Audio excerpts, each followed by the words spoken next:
guys, Aunt Becca here today, and I've got chapter 4 of Chocolate by Hershey, and we'll see what's going to happen in this chapter. Chapter 4, the best caramels in the world.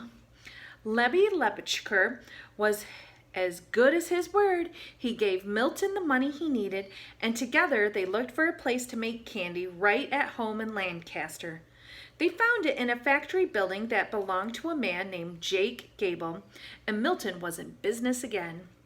With the help of his mother, Aunt Mattie, and Lebby, Milton began making caramels. They were of the highest quality, and of course, milk was the secret ingredient. Milton started out selling his candy from a pushcart, but he wondered how he could expand his business. Surely, people would want his tasty new caramels. About this time, a candy importer from a company in England came to Lancaster and found his way to Milton's shop. The Englishman had tried Milton's caramels and thought they were the best he had ever tasted. He wanted more of these wonderful caramels and asked Milton if he could send large batches to England. Milton was thrilled. This was the marvelous break he needed. Now he would have large orders he could depend on. He wouldn't have to rely on sales from his pushcart. But in order to fill the English company's large orders, Milton would have to expand.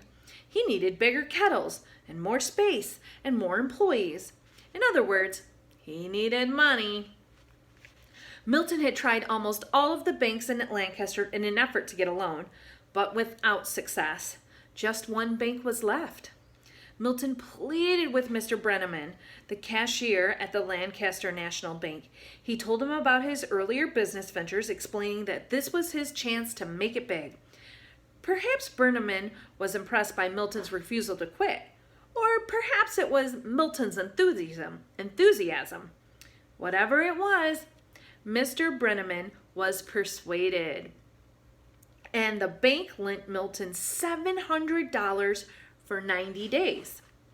Loyal Aunt Mattie promised to give the bank her little house if Milton couldn't pay. Oh my. Now the factory began to hum in earnest. Milton hired more workers, the kettles bubbled, and the finished candies were quickly wrapped and packed, ready to ship to England. The import company sent even bigger orders, but Milton worried about paying off the loan. He had to wait for the caramels to get to England before his payment would come back. Soon the 90 days were up, and the money from England still had not come. Milton couldn't pay. Empty-handed, Milton trudged off to talk to Brenneman at the bank. But Milton was not going to let his big chance slip away. He told Mr. Brenneman not only was he unable to repay the $700, but he needed $1,000 more to keep up with the orders from England. Milton begged Brenneman to come to the factory and see his candy-making operation. Once again, Milton managed to persuade him. Mr. Brenneman gave his approval for the additional $1,000 loan, as well as for more time for the first loan. Milton quickly bought more equipment and made even larger shipments to England.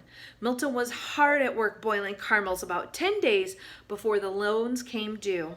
When a letter with foreign stamps on it arrived, Milton tore open the envelope to find a check for $2,500. He grabbed his coat and hat and raced to the bank. Halfway there, he realized he was still wearing his candy-spattered apron. He tucked it under his jacket and triumphantly presented his deposit to the teller at the bank. From that day on, Milton Hershey's Lancaster Caramel Company was sure of success. Before long, caramel making took over the entire factory building, and Milton needed money to expand. Mr. Brenneman told Milton that only a really big bank could give him the kind of loan he needed, so he took Milton to New York City.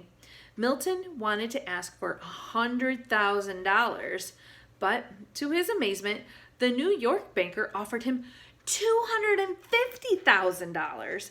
Milton was delighted.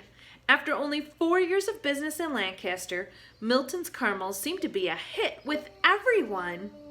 He called them Crystal A and stamped his name on every box. Though Milton stuck to his decision to manufacture only caramels, he experimented with various shapes and sizes and flavors. For example, he made bean-shaped McGinties, which sold 10 for a penny, and Lotuses, his fanciest caramels, made not just with milk, but cream as well. Milton invented all of these candies himself. Oh, look, there's a picture of him running to the bank in his apron.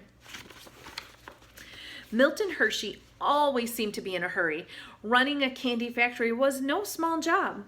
Crystal egg caramels were eaten in places all over the world: Japan, China, Australia, Europe. When success finally came, it came in a big way. In 1894, the Lancaster Caramel Company did over $1 million worth of business. A history of Lancaster County published that year said, Milton S. Hershey has made a complete success of his life thus far and is the president of the largest concern of this kind in the world. Milton was grateful to all the people who had helped his company succeed, especially his employees. Milton seemed to have a knack for finding hard-working, dedicated employees. He expected a lot out of them, and he set an example for them with his own hard work. At last, Milton could put poverty and worries about money behind him. He bought a large yellow house with a white trim for himself and his mother and decorated it with elegant furniture. He planted beautiful gardens and even installed a fountain with a spray of water that balanced on top of a ball. The neighborhood children thought it was wonderful. Milton's mother worried that he was spending too much money and would come to ruin. She warned him, "Be careful, Milton. You know how easy it is to get into debt." But Milton relished his newfound success at the fine things he could now buy. Milton was 37 years old. He decided it was time to visit England to see how his caramels were being sold.